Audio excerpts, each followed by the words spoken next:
Joining us now is Okpe, which story is trending around the world. Hello, Jinx. Well, happy 10th anniversary, you all. Congratulations. Congratulations, Ayo. Congratulations, Rufai. Fantastic. Good morning to you, viewers. Here are some of the stories that are trending across the globe. In the United Kingdom, British Prime Minister Rishi Sunak on Sunday fired the chairman of the country's governing Conservative Party, Nadhim Zahawi, for a serious breach of ethic rules in failing to come clean in the wake of allegations that he settled a multi-million-dollar unpaid tax bill while he was in charge of the country's treasury.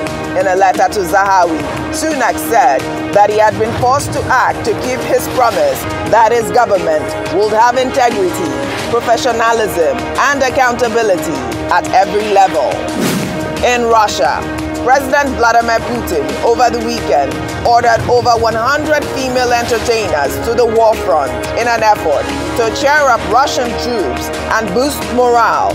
The move comes as the president announced a medal for all Russian soldiers that have been deployed in what he calls the special military operation as they approach the first anniversary of the invasion of Ukraine. In Nigeria, there are mixed reactions trailing President Muhammadu Buhari's approval of the extension of the deadline for the return of the old currency, 200, 500, and 1,000 naira denominations from January 31st to February 10th, 2023, after the governor of the central bank, Godwin Emefiele, on Sunday revealed that some banks have been found culpable of breaching the CBN's guidelines. Some bank branches are breaching our guidelines. Only 2 days ago, myself, the chairman of EFCC, chairman of ICPC, and the CEO of Nigerian Financial Intelligence Unit, we held a meeting and we agreed that for the remaining days for this to end, that EFCC and ICPC officials will go with CBN people to make sure that, first of all, the new notes are being swapped the way the guidelines have been provided. Under sports, Novak Djokovic on Sunday sealed a record-extending 10th title at the Australian Open, defeating Stefanos Tsitsipas to equal Rafael Nadal's all-time record for the most Grand Slam men's singles titles with 22. The 35-year-old Serbian's victory over Stefanos Tsitsipas also sees him return to world #1 with his unmatched status at the tournament, winning his 28th consecutive Australian Open match and his 41st win in a row in the country. Djokovic was overcome with emotion after the game, climbing onto the stands to celebrate with his family. Thank you so much for making this event one of the best events in the world.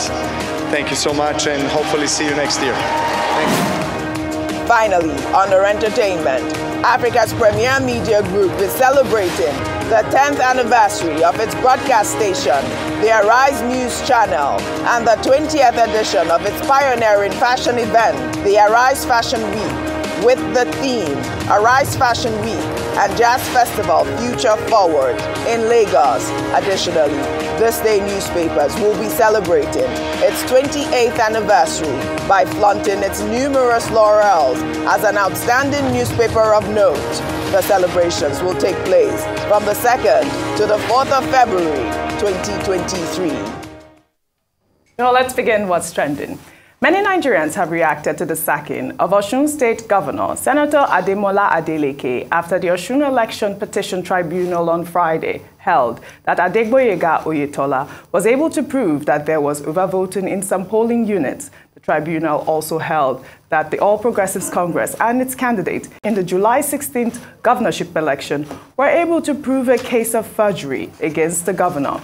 Adeleke, on the other hand, described the ruling as a miscarriage of justice, adding that it is an unfair interpretation against the will of the majority of voters and vowed to appeal the judgment.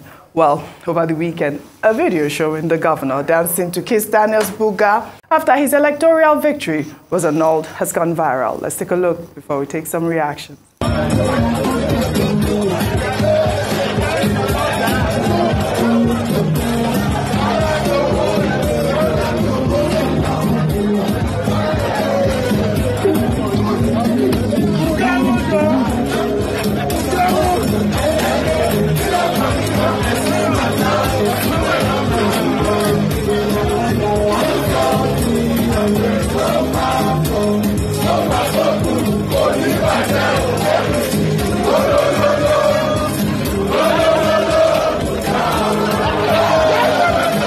has officially sealed himself as the dancing governor. Well, let's take some reactions. This is from Nefertiti, who wrote, "While I urge Adeleke to retrieve his mandate all the way up to the Supreme Court, I think he should be closing ranks with Wike, not Atiku. Dancing when you have fire on the mountain is naive. Imo Supreme Court magic didn't teach you a lesson." Well, Shola wrote, "There's one part of that Osun Tribunal judgment Adeleke and his people need to prepare for. The tribunal established that he forged his certificate, but doesn't mean he's not qualified to contest. Forgery is a serious crime. He can be prosecuted when he loses his immunity." Dr. Bati, over to you. Okay, I mean, earlier we tried to take a detailed look at this judgment, and we had two guests on the program. But Governor Adeleke dancing Bugao, Bugalololo, Bugao, I mean, it's probably a response to the to a paragraph in the ruling in the majority judgment, where the judge, said, "Oh, this is not about Lolo Buga one," and that became controversial over the weekend. What do you think about that? No, that has been settled. There are two aspects to a ruling. There is a ratio, which deals with principles of law. That's the heart of the matter, the gravamen of the ruling. Judges, if they like, they quote Shakespeare. If they like, they quote Thames. If they like, they can quote Portable. Don't be surprised one of these days when a judge will be reading and he will say Zazuze. So that is called obiter dicta. So when you look at the obiter, that's what is said by the way. Is the main principle. But that excited people because they probably did not expect that the presiding judge will also know Kizz Daniel's music. So here you have the governor dancing to the same song that featured in the ruling. But in any case, it also shows that he has taken the development, in good spirit, because he knows, of course, that he still has a recourse to the Court of Appeal. And the difference between Electoral 2022 and Electoral 2010 is that gubernatorial petitions can be taken all the way to the Supreme Court. So the door is not closed. And it's a good thing that, substantially, apart from a few protests here and there, Osun State has been peaceful after the ruling. So people should pursue the course of law to its logical conclusion. As for the main issue, well, the judges didn't make a big issue out of forgery. They established that within the purview of Section 138 and also Section 171, that he was qualified, to be a governor. So that was not the issue before them. The main issue before them was overvoting. Issues with beavers in 744 polling units in 10 local government areas. And both parties lost votes, at the end of the day when they took another look at the votes. For example, Oyetola had 370 votes, before 370,000 votes. That came down to 314. That of the governor was 430,000 before. That came down to, I think, 219. And it was on the basis of that the majority judgment now said, the winner of that election is, the APC candidate in the July 16 election, Adegboyega Oyetola. But the matter will go on appeal. They have a window of 21 days within which to go on appeal. So the case continues. Right. We've not seen the end of it. We haven't. Ayo, while I understand that the case of forgery was not what was in front of the judges, I don't know what you make of my other tweet that wrote it is a serious offense. It is, absolutely. But before I go there, I just want to say we cannot let Dr. Bati quoting Portable pass by. I didn't even know he listened to Portable. A man of many parts. I don't know. I can't believe this, but yes, that shows that you can give him any topic and he would have, he would be able to speak to that. But yes, I'm talking about this case in Osun. First of all, yes, in terms of the forgery, we'd had quite a debate about this even off air. Okay. Yes, the matter before the tribunal was on overvoting and the fact that there were some discrepancies when they presented the reports from the back end in terms of the number of votes, voters and the number of votes that accrued at the end of the day. However, He was asked that on this matter, he cannot be, the court had ruled that he was qualified to run as governor in terms of having a high school certificate. However, he did forge a certificate, and that could come under perjury. So as was said, if anyone decides to pursue that, you're free to do that, but I don't think his political opponents are concerned about that. What they want is they want him out, so that, in terms of what they are looking for as a win. The other part is his dancing video. Whilst he's now been regarded as the dancing governor, I think it's very important. You can look at it on two sides. Recall that after this ruling, there were security agents around Osun State to ensure that they were able to maintain peace and order, because this kind of ruling could possibly spike tensions. And has been said there were tensions in certain areas. But his body language as governor is very important, particularly to his supporters, because there's people who will be wanting to fight his battles for him, and his words and his actions can determine the temperature of his supporters. So maybe he was dancing to show that all is well, don't worry, we're still going to get the victory. Or if you're dancing when people's lives are at stake, then that is not very, responsible. So both sides, I don't know what to say about his dance. All right, well said, Rufai. I mean, he's Buga in showing confidence. Okay. Because at a time like this, when a judgment has not gone in his favor, he can't afford to let his supporters look like he's downcast. Right. While he tries to address the situation and take it to the courts. And really, there's going to be a long, long, drawn-out battle in the Court of Appeal, and probably this will go to the Supreme Court as regards this, because, hey, if you saw the argument we had here, the two lawyers probably almost were daggers drawn as regards various sides to it and various interpretation. And also the big question that the dissenting judgment was not given pride of place in all of this. The fact that one judgment was written and people were told to sign, that was an error. Everybody has been able to accept that. So let's see what pans out in this, But for the judge saying, this is not low Buga. Yeah, some people will say that's a cheap sob, at Adeleke, because Adeleke loves to dance, and we can't deny the facts. But, that's also part of language, really. Yeah. It doesn't really change the thrust of the argument. I mean, if the judge had not put in a very good logic in his argument when he put out his judgment, then you can say, oh, maybe because he said this, it was part of, no. Let us dwell on the meat of the matter. What is the meat of the matter? The meat of the matter is that the beavers, as presented by the APC, highlighted overvoting. And also the fact that there was another beavers report presented that was collected by the same INEC by the PDP.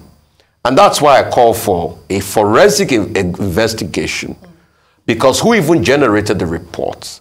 What is the thinking through generating the reports? Because one thing I know about backends is that it will give you a lot of raw data. So how do you interpret the raw data? And you write the narrative behind the data, which is a report. And that's why maybe going forward, to bolster our judicial process, we must have independent bodies to be able to give independent interpretation for data sets as seen in different backends. But for the fact that somebody was dancing, Buga, he can dance Otutizel, like Dr. Abati said.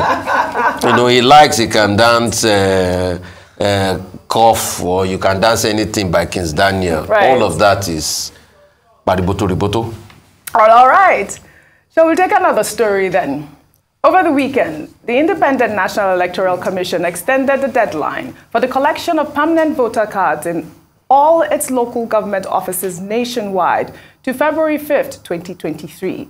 It is the second time the Commission is extending PVC collection nationwide, owing to the large number of Nigerians that are yet to collect their PVC, as we'll see in this video recorded by an eyewitness at the Oshodi Isolo Secretariat's INEC office. Also, the sort of local government, for the past 3 weeks now, people have been coming, checking for their PVCs. They have PVCs inside, they don't want to release this to this crowd. Look at the number of people, some have been here for the past 2 weeks. From what level? They are telling them there's no card, their cards are not found. Their cards are not found. Why they have cards inside there? All the people, as they be submitting to them, they will come out and say not found. Look at the number of people here. Some have been coming here for the past 2 weeks from the ward level. They told them that they should come is at the local government level. This is also the sort of local government secretariat where this mammoth crowd is here. crying for their PVCs. It's not, they will come to the social media, they will come to the media, they will tell them that people don't want to go and collect their PVCs. This is a crowd of people waiting to collect their PVCs and they don't want to release their PVCs again. Please, federal government should do something. INEC chairman, do something. Also, the Solo Adegboyega ward, a lot of people are here. They want to collect their PVCs. They want to know why they are not giving them their PVCs. Please, urgent attention is needed on this. Well, you know, this is, I mean, I cannot count the amount of people there, but I believe there are over 200. At least you can see with your eyes. I mean, this is so absurd, Ayo. Also, over the weekend, there was that video of this woman in Enugu State, if you can pull up that video somehow, selling PVCs for 1,000 naira. Have you ever heard of this? Well, yes. So this video was very shocking and disappointing. I wish you could play the audio. She was speaking in Igbo. Yes. And she was saying that they had to give her 1,000 naira. So if people don't give the 1,000, she was going to give them their PVC. For evidence, when they showed this video, I brought my PVC, which I proudly got on Friday.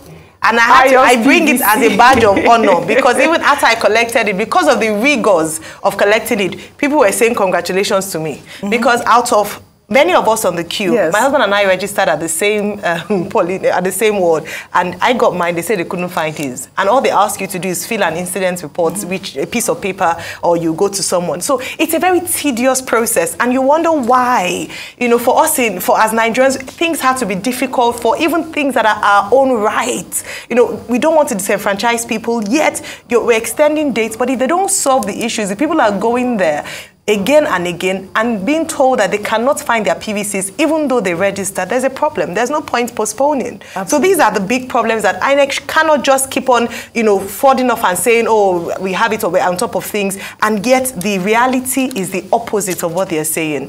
Nigerians want to vote. We must praise that, the efforts of Nigerians.